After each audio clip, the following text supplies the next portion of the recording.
जय श्री कृष्ण। दोस्तों, क्या आपने कभी सोचा है कि आसमान में चमकने वाला चांद आखिर कहाँ से आया? चंद्रमा का जन्म कैसे हुआ? वे देवताओं में अपनी जगह कैसे बनाए? और बच्चों के प्यारे चंदा मामा क्यों कहलाए? रात के आकाश में जब सफ़ेद गोल और शीतल चांद अपनी किरणें बिखेरता है तो वह हर किसी को भाता है। लेकिन बच्चों के लिए चांद सिर्फ आकाशीय पिंड नहीं बल्कि प्यारे मामा हैं जो कहानियों में आते हैं, लोरियों में झलकते हैं और सपनों के साथी बन जाते हैं। चलिए आज अब हम जानते हैं कि चंद्रदेव कैसे बने बच्चों के प्यारे मामा। लोक कथाओं में इसकी क्या मान्यता है और पौराणिक कथा में इसके बारे में क्या बताती है। पौराणिक कथाओं में चंद्रमा कभी प्रेम का देवता, कभी औषधियों का स्वामी, कभी देवताओं का भाई और कभी देवताओं के तेज का स्रोत बनकर प्रकट होता है। यही कारण है कि चंद्रमा की छवि भारतीय संस्कृति में केवल एक ग्रह की नहीं बल्कि एक जीवंत, रहस्यमयी और भावनाओं से भरे दिव्य देवता की तरह है, जिसकी कहानियां हर युग में नई रोशनी बिखेरती रहती हैं। भारत की लोक कथाओं और परिवार व्यवस्था में मामा शब्द बहुत आत्मीयता से जुड़ा है। मामा बच्चों के सबसे प्यारे रिश्तेदार माने जाते हैं क्योंकि वे बच्चों को दुलारते हैं, उपहार देते हैं और उनकी इच्छाएं पूरी करते हैं। प्राचीन समय में गांव-गांव की दादी नानियां बच्चों को चांद देखकर कहानियां सुनाती थीं। देखो, आसमान में तुम्हारे चंदा मामा बैठे हैं, वे तुम्हें देख रहे हैं, तुम्हें प्यार कर रहे हैं। चंद्रमा का गोल, चमकदार और कोमल रूप बच्चों को बहुत भाता है। उसकी ठंडी चांदनी में बच्चों को ऐसा लगता है मानो कोई प्यारा मामा खेल खेल में आसमान में झांक रहा हो। धीरे धीरे यह परंपरा बन गई और आज भी हर बच्चा चांद को चंदा मामा कहकर ही पुकारता है। दादी नानी की कहानियों में बच्चों के साथी बनकर आते हैं। खेलों में छोटे छोटे बच्चे कहते हैं, चंदा मामा दूर के पुए पकाए गुड़ के। रात को आसमान देखकर बच्चे सोचते हैं कि चंदा मामा उनके साथ खेलेंगे और सबसे बढ़कर चंद्रमा को शुद्धता और पवित्रता का प्रतीक माना जाता है। इसीलिए बच्चों का मन उनके प्रति सहज ही आकर्षित हो जाता है। दोस्तों, चंद्रमा के जन्म की कहानी भी रहस्यमयी और अद्भुत है। विष्णु पुराण बताता है कि जब सृष्टि में कहीं कुछ भी नहीं था, तब भगवान विष्णु की इच्छा से दूध जैसा उज्जवल क्षीर सागर प्रकट हुआ। उस सागर में पीपल के पत्ते पर एक जन्मा शिशु झूल रहा था, जो स्वयं ही धीरे धीरे विकसित होकर 4 भुजाओं वाला विराट पुरुष बन गया, जिसके सिर पर नागों की छाया थी।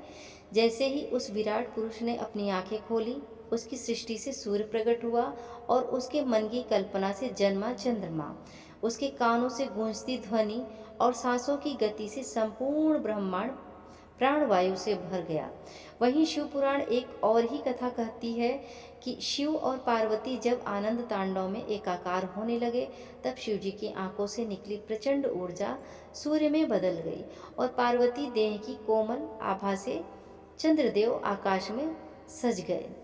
ब्रह्मवैवर्त पुराण अपनी ही अनोखी व्याख्या देती है कि जब श्रीहरि विष्णु की नाभि कमल पर विराजमान ब्रह्मा जी ने अपनी आंखें खोली और चारों ओर शून्यता से देखी, तो उनके मन में एकाकीपन का बोध हुआ और वे बोले, एको अहम बहुश्यामी, अर्थात मैं एक हूँ पर अनेक होना चाहता हूँ। उसी क्षण उनके हृदय से एक शीतल श्वेत प्रकाश पुंज उत्पन्न हुआ, जिसने उन्हें गहन शांति का अनुभव कराया। वही प्रकाश पुंज चंद्रमा के रूप में आकाश में स्थापित हुआ।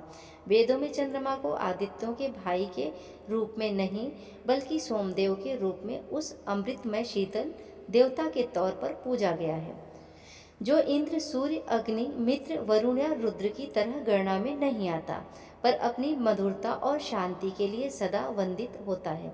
भागवत पुराण की एक कहानी में चंद्रमा का मनुष्य रूप में अवतार भी बताया गया है। इस पुराण के अनुसार वह ऋषि अत्रि और उनकी पत्नी परम सती अनुसुईया के बेटे हैं। उनका जन्म ब्रह्मा के ही अंश से हुआ है। चंद्रमा के जन्म और उनके अवतार की कथा इतनी रहस्यमयी और चमत्कारपूर्ण है कि इसे सुनते ही मन कौतूहल और विस्मय से भर जाता है। कथा कहती है, कि एक बार देवर्षि नारद विष्णु लोक गए, जहाँ देवी लक्ष्मी, सरस्वती और पार्वती भी उपस्थित थीं। वहाँ देवियों में आपस में यह चर्चा छिड़ गई कि कौन सी नारी सबसे अधिक सती और अपने पतिव्रत में अड़ी है। नारद मुनि ने मुस्कुराते हुए कहा कि धरती पर भी ऐसी पतिव्रता स्त्रियां कम नहीं हैं। देवियों ने जीत की कि किसी एक का नाम तो बताइए। तब नारद जी ने सती अनुसुईया का नाम लिया। देवियों को अपने सतीत्व पर गर्व हो गया और वे इस बात की परीक्षा लेना चाहने लगी। उन्होंने त्रिदेव ब्रह्मा, विष्णु और शंकर जी को आदेश दिया कि वे स्वयं जाकर सती अनुसुईया की परीक्षा लें। तीनों देव साधु वेश में अत्रि मुनि के आश्रम में पहुंचे। जब अत्रि मुनि कहीं बाहर गए हुए थे, आश्रम में उस समय केवल देवी अनुसुईया थीं, जिन्होंने तीनों अतिथियों का आदरपूर्वक स्वागत किया और भोजन का आग्रह किया। पर त्रिदेवों ने एक विचित्र शर्त रख दी कि वे तभी भोजन करेंगे जब सती अनुसुईया उन्हें अपने हाथों से स्नान कराएंगी और फिर भोजन कराएंगी। यह सुनकर जैसे समय ठहर गया, परंतु सती अनुसुईया ने बिना विचलित हुए मुस्कान के साथ कहा, ठीक है, आंगन में चलिए। और फिर अपने अद्भुत योग बल से उन्होंने उन तीनों ऋषियों को क्षण 6-6 महीने के नवजात शिशुओं में परिवर्तित कर दिया। फिर जैसे कोई माँ अपने बच्चों को स्नान कराती है, वैसे ही उन्हें स्नान कराया, दूध पिलाया और सुला दिया। आश्रम में अचानक दिव्यता और रहस्य की छाया फैल गई। त्रिदेव इस तरह मानवीय जीवन के चक्र में बंध गए। जब ऋषि अत्रि लौटे और उन शिशुओं के दिव्य लक्षण देखे, तो वे समझ गए कि ये साधारण बालक नहीं, स्वयं त्रिदेव हैं। अनुसुईया ने उन्हें सारा प्रसंग बताया। ऋषि अत्रि ने भी उन शिशुओं को पुत्रवत स्वीकार कर उनका पालन पोषण करना शुरू कर दिया। इधर जब कई दिनों तक त्रिदेव अपने लोकों में नहीं लौटे, तो लक्ष्मी, पार्वती और माता सरस्वती को चिंता ने घेर लिया। वे त्रिदेव की खोज में अत्रि आश्रम जा पहुंची। वहां सती अनुसुईया ने उनका सत्कार किया और कारण पूछा। देवियों ने बताया कि उनके पति अनुसुईया की परीक्षा लेने आए थे, पर लौटे नहीं। तब अनुसुईया ने मुस्कुराते हुए पालने की ओर इशारा किया और कहा, धीरे बोलिए, मेरे छोटे छोटे बच्चे सो रहे हैं, चाहे तो अपने अपने पति पहचान लीजिए। जब देवियों ने पालने में झांका तो उनके नेत्र विस्फारित रह गए। पालने में त्रिदेव नवजात शिशुओं के रूप में शयन कर रहे थे। यह दृश्य इतना विचित्र था कि देवियां सन्न रह गईं। उन्होंने सती अनुसुईया की स्तुति की और त्रिदेवों को उनके बाल रूप बंधन से मुक्त करने की प्रार्थना की। तब सती अनुसुईया ने अपने योग बल को वापस खींच लिया और त्रिदेव अपने दिव्य स्वरूप में लौट आए। वे सती अनुसुईया के पतिव्रत पर अत्यंत प्रसन्न हुए और उन्हें अनेक वरदान दिए। साथ ही उन्होंने अपने कृतज्ञता प्रकट करते हुए अपने अपने अंश से एक एक बालक उसी शिशु रूप में छोड़ दिया। ब्रह्मा जी के अंश से चंद्रमस प्रकट हुए, शिव जी के अंश से दुर्वासा ऋषि और विष्णु जी के अंश से दत्तात्रेय जन्मे। चंद्रमस बड़े होकर वेद, वेदांत और समस्त शास्त्रों के ज्ञाता बने और उन्होंने 1 सहस्त्र वर्षों तक कठोर तपस्या की, जिससे वे अनेक दिव्य सिद्धियों के स्वामी बन गए। ब्रह्मा जी ने प्रसन्न होकर उन्हें अद्भुत ऐश्वर्य का वरदान दिया, जिसके बल पर चंद्रमस चंद्रलोक के अधिपति बने और जगत में चंद्रमा नाम से प्रसिद्ध हुए। यही कारण है कि चंद्रमा को केवल आकाश का शीतल प्रकाश ही नहीं, बल्कि दिव्य ज्ञान, तपस्या और सतीत्व की कहानी का प्रतीक भी माना जाता है, जिसकी आभा आज भी रात के आकाश में रहस्यमयी ज्योत्स्ना बनकर छिटकी रहती है। चंद्रमा की उत्पत्ति की एक कहानी जो सबसे अधिक प्रसिद्ध और आम है, वह है समुद्र मंथन। समुद्र मंथन की कहानी का जिक्र लगभग हर पुराण में हुआ है।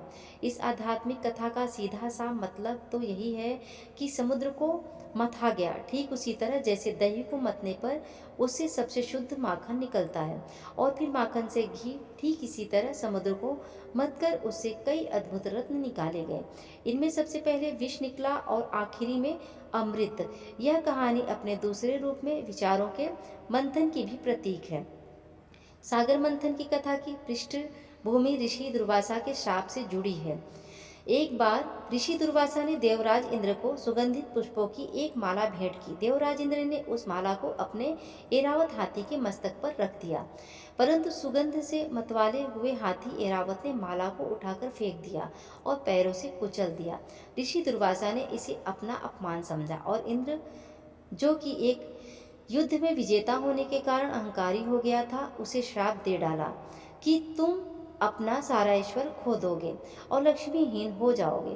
दुर्वासा के श्राप के कारण देवलोक की सारी निधियां लुप्त हो गईं और स्वयं देवी लक्ष्मी भी विलीन हो गईं। देवताओं का तेज क्षीण होते ही असुर राज बलि ने देवताओं का आक्रमण कर दिया और स्वर्ग पर अधिकार कर लिया। तब भगवान विष्णु ने देवताओं की प्रार्थना पर उनके पुनः उत्थान के लिए सागर मंथन का सुझाव दिया। लेकिन सागर मंथन न तो देवताओं के अकेले के बस की बात थी और न ही असुरों के लिए। इसीलिए देवों और असुरों के बीच एक समझौता हुआ, जिसके तहत सागर मंथन का निश्चय किया गया। इसी सागर मंथन से पहले विष निकला, जिसे महादेव शिवजी ने पिया। फिर एक एक करके कई अद्भुत रत्न निकले। इन रत्नों की संख्या 14 है। इसके लिए भागवत पुराण में एक श्लोक भी मिलता है, जिसमें इन सभी 14 रत्नों के नामों का उल्लेख किया गया है। समुद्र मंथन से निकले 14 रत्नों की कथा बड़ी ही अद्भुत और रहस्यमयी है। सबसे पहले निकला कालकूट विष, जो इतना प्रचंड और घातक था कि देवता और असुर दोनों उससे भयभीत हो गए। तब महादेव शिवजी ने करुणा दिखाते हुए उसे अपने कंठ में धारण कर लिया, जिससे उनका कंठ नीला हो गया और वे नीलकंठ कहलाए। फिर ऐरावत नामक अद्भुत श्वेत हाथी उत्पन्न हुआ, जो इंद्रदेव का वाहन बना। इसके बाद कामधेनु नामक दिव्य गाय निकली, जो अनंत धन और सामग्री प्रदान करने वाली थी। उसे ऋषियों को भेंट स्वरूप दे दिया गया, ताकि यज्ञ और धार्मिक कार्यों में सुविधा रहे। उच्च श्वेता नामक स्वर्णमुखी घोड़ा असुरों को मिला। हालांकि बाद में देवताओं और असुरों के बीच हुए युद्ध में देवताओं ने उसे पुनः प्राप्त कर लिया। कौस्तुभ मणि और पद्मराग मणि, ये दोनों ही अनुपम रत्न भगवान विष्णु को प्राप्त हुए, जिन्हें उन्होंने अपने कंठहार में जड़वा लिया। कल्प वृक्ष और इच्छित वस्तु प्रदान करने वाला वृक्ष है। स्वर्ग के बागीचे में स्थापित किया गया। रंभा नामक दिव्य अप्सरा स्वर्ग की इंद्र सभा की शोभा बढ़ाने के लिए भेजी गई। फिर स्वयं महालक्ष्मी प्रकट हुई और उन्होंने श्री हरि विष्णु का वर्ण किया। वारुणी नामक दिव्य मंदिरा असुरों को मिली। चंद्रमा भी समुद्र मंथन से ही प्रकट हुए, जिन्हें देवताओं ने देवलोक में स्थापित किया और वे चंद्रलोक के अधिपति बने। शारंग धनुष और पांचजन्य शंख भगवान विष्णु को प्राप्त हुए। शारंग उनका धनुष बना और पांचजन्य उनका विजय शंख। धन्वंतरी अमृत कलश लेकर प्रकट हुए और देवताओं के वैद्य बने। अंत में अमृत प्राप्त हुआ, जिसे देवताओं ने पीकर अमरत्व प्राप्त किया। इन 14 रत्नों का वर्णन भागवत पुराण एक प्रसिद्ध दोहे में भी मिलता है। श्रीरंभा विष वारुणी अमियम शंख गजराज धन्वंतरी धनुधेनु मणि चंद्रमा तरुबाज। समुद्र मंथन से उत्पन्न 14 रत्नों में चंद्रमा, लक्ष्मी और अंत में अमृत भी शामिल थे। यह कोई साधारण संयोग नहीं था, बल्कि ब्रह्मांड की अद्भुत योजना का हिस्सा था। समुद्र की गहराइयों से जन्म लेने के कारण ही चंद्रमा को ज्योतिष शास्त्र में जल तत्व से निर्मित माना गया है। इसी वजह से उसकी शीतल रहस्यमयी ज्योत्सना रात के आकाश में ऐसी प्रतीत होती है मानो किसी दिव्य अमृत से सनी हो। समुद्र मंथन के समय जब देवी लक्ष्मी के साथ चंद्रमा प्रकट हुए, तब से ही उन्हें सागर का पुत्र और लक्ष्मी जी का भाई कहा जाने लगा।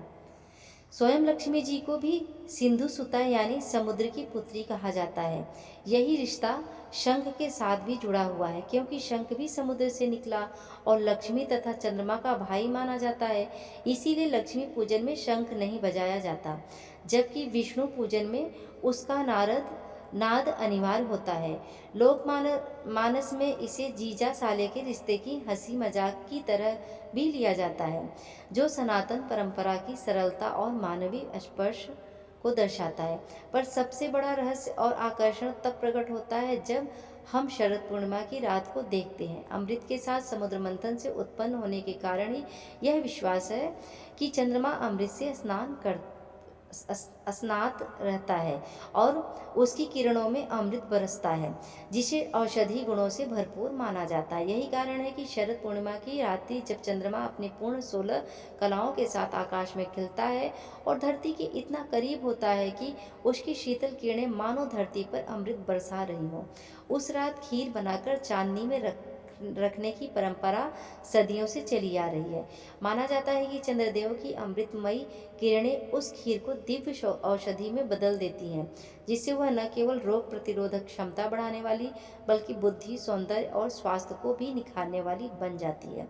अपनी इसी दिव्यता, कोमलता और लक्ष्मी जी के भाई होने के नाते चंद्रमा भारतीय जनमानस में अत्यंत आत्मीयता से जुड़ा हुआ है। यही कारण है कि भारतीय परिवारों में गृहिणी, जिन्हें स्वयं लक्ष्मी का स्वरूप माना जाता है, चंद्रदेव को स्नेहपूर्वक अपने बच्चों का मामा मानकर पुकारती हैं, जैसे वह घर का ही कोई हिस्सा हो। सूर्य और चंद्रमा दोनों ही प्राचीन काल से लेकर आज तक जनमानस के प्रत्यक्ष देवता रहे हैं। दिन में सूर्य अपनी ऊर्जा से जीवन में गति भरते हैं और रात को चंद्रमा अपनी शीतलता और मधुर ज्योत्सना से न केवल अंधकार मिटाते हैं बल्कि मनुष्य के हृदय में प्रेम, भावनाओं और रिश्तों की कोमल डोर को भी सहेजते हैं। वैदिक ग्रंथ भी कहते हैं कि चंद्रमा की उत्पत्ति इसी कारण हुई ताकि रात के घोर अंधकार में पाप पनप न सके। चंद्रमा शुद्ध प्रेम, शीतलता और मनोविकारों की शांति का प्रतीक है, जो रिश्तों की गहराई और दाम्पत्य की नींव को मजबूत देता है। यही कारण है कि ज्योतिष में चंद्रदेव को दाम्पत्य, सौभाग्य और संतान संबंधी मनोतियों का आधार माना गया है। कभी यही चंद्रमा सुहाग का साक्षी बनता है तो कभी संतान के लिए की गई मनौतियों का देवदूत बनकर मनोकामनाओं को ईश्वर तक पहुंचाता है। शायद इसी कारण आज भी हर चांदनी रात अपनी चुप्पी में हजारों रहस्यों को समेटे आसमान में टिमटिमाती है, मानो सृष्टि के किसी गहन रहस्य की कुंजी हो। चंद्रमा के बारे में एक बेहद प्रसिद्ध पौराणिक कथा दक्ष प्रजापति की पुत्री रोहिणी और चंद्रदेव के प्रेम की भी है। कहा जाता है कि दक्ष की 27 कन्याएं, जिन्हें नक्षत्र भी कहा जाता है, चंद्रमा को विवाह में दी गई थी। चंद्रदेव ने सभी बहनों से विवाह तो कर लिया, पर उनका विशेष प्रेम केवल रोहिणी पर ही केंद्रित हो गया। इस पर बाकी बहनों ने अपने पिता दक्ष से शिकायत कर दी। दक्ष ने चंद्रमा को श्राप दिया कि वह क्षय रोग से ग्रस्त हो जाएगा और उसका तेज दिन ब दिन क्षीण होता जाएगा। जब चंद्रमा का तेज घटने लगता और उसका अस्तित्व संकट में पड़ गया, तब देवताओं ने भगवान शिव से प्रार्थना की। शिव जी ने चंद्रमा को अपनी जटाओं में स्थान दिया और उसे अपने सिर पर स्थापित कर अमरत्व का वरदान दे दिया। इसीलिए भगवान शिव को चंद्रशेखर भी कहा जाता है और उनके सिर पर अर्धचंद्र विराजमान रहता है। यही कथा चंद्रमा के घटने बढ़ने के कारण को भी स्पष्ट करती है, क्योंकि यह माना जाता है कि चंद्रमा प्रतिदिन क्षय और पुनर्निर्माण के चक्र से गुजरता है। यह एक और कथा महाभारत से जुड़ी है, जिसमें सोमवंश की स्थापना का रहस्य छिपा है। कहा जाता है कि चंद्रमा ने अपनी तपस्या और तेज से स्वयं को इतना शक्तिशाली बना लिया कि वह ब्रह्मा के पुत्र बुध के पिता बने। बुध का विवाह इला का पुत्री इला से हुआ और उनसे पूर्वा का जन्म हुआ। यहीं से चंद्रमा की वंशावली यानी सोमवंश की शुरुआत मानी जाती है, जिसमें यदुकुरु और अन्य प्रसिद्ध राजवंश शामिल है। इसी वजह से चंद्रमा को राजाओं का पूर्वज भी कहा जाता है। एक रहस्यमयी कथा चंद्रमा और गणेश जी से भी जुड़ी है। एक बार गणेश जी ने चंद्रमा को श्राप दिया था कि वह हमेशा दोषपूर्ण दिखाई देगा। कथा कहती है कि गणेश जी अपने वाहन मूषक पर सवार होकर लौट रहे थे और रास्ते में उनका पेट फटने को हुआ, जिससे मोदक बाहर गिर पड़े। चंद्रदेव आकाश से यह दृश्य देखकर हंस पड़े। गणेश जी ने क्रोधित होकर चंद्रमा को श्राप दिया कि कोई भी व्यक्ति जो चंद्रमा को देखेगा वह झूठे आरोपों और कलंक का शिकार होगा। इसी श्राप के कारण गणेश चतुर्थी पर चंद्रमा देखने की मनाही कही जाती है, ताकि कोई मिथ्या दोष का भागी न बने। चंद्रमा का एक रूप सोमदेव के रूप में भी प्रसिद्ध है, जो औषधियों के देवता माने जाते हैं। ऋग्वेद और अर्थवेद में कहा गया है कि चंद्रमा की किरणें औषधियों में रस और जीवन देती हैं। इसीलिए चंद्रमा केवल ज्योतिषी महत्व ही नहीं रखता, बल्कि आयुर्वेद और वनस्पति विज्ञान में भी उसका विशेष स्थान है। इन पौराणिक कथाओं में चंद्रमा कभी प्रेम का देवता, कभी औषधियों का स्वामी, कभी देवताओं का भाई और कभी देवताओं के तेज का स्रोत बनकर प्रकट होता है। यही कारण है कि चंद्रमा की छवि भारतीय संस्कृति में केवल एक ग्रह की नहीं, बल्कि एक जीवन, रहस्यमयी और भावनाओं से भरे दिव्य देवता की तरह है, जिसकी कहानियां हर युग में नई रोशनी बिखेरती रहती हैं। चंद्रमा का स्वभाव अन्य ग्रहों से भिन्न है। वे शीतलता, शांति और कोमलता के प्रतीक हैं। दिन भर की धूप से थका हुआ मनुष्य जब रात को चांद की चांदनी देखता है तो उसका हृदय ठंडक और शांति से भर उठता है। यही कारण है कि चंद्रदेव को सौम्य भी कहा जाता है। चंद्रदेव केवल ज्योतिष और धार्मिक दृष्टि से ही नहीं बल्कि भावनात्मक दृष्टि से भी महत्वपूर्ण है। उनकी शीतलता और सुंदरता बच्चों के मन को मोह लेती है। लोक कथाओं, लोरियों और दादी नानी की कहानियों के कारण ही वे आज हर बच्चे के चंदा मामा कहलाते हैं। तो दोस्तों, कैसी लगी आपको चंद्रमा से जुड़ी ये अद्भुत और रहस्यमयी कथा? अगर आपको यह कथा पसंद आई हो तो वीडियो को लाइक करें। अपने विचार या कोई और पौराणिक कथा कमेंट में ज़रूर लिखें और ऐसे ही और रोचक किस्सों के लिए चैनल को सब्सक्राइब करना ना भूलें।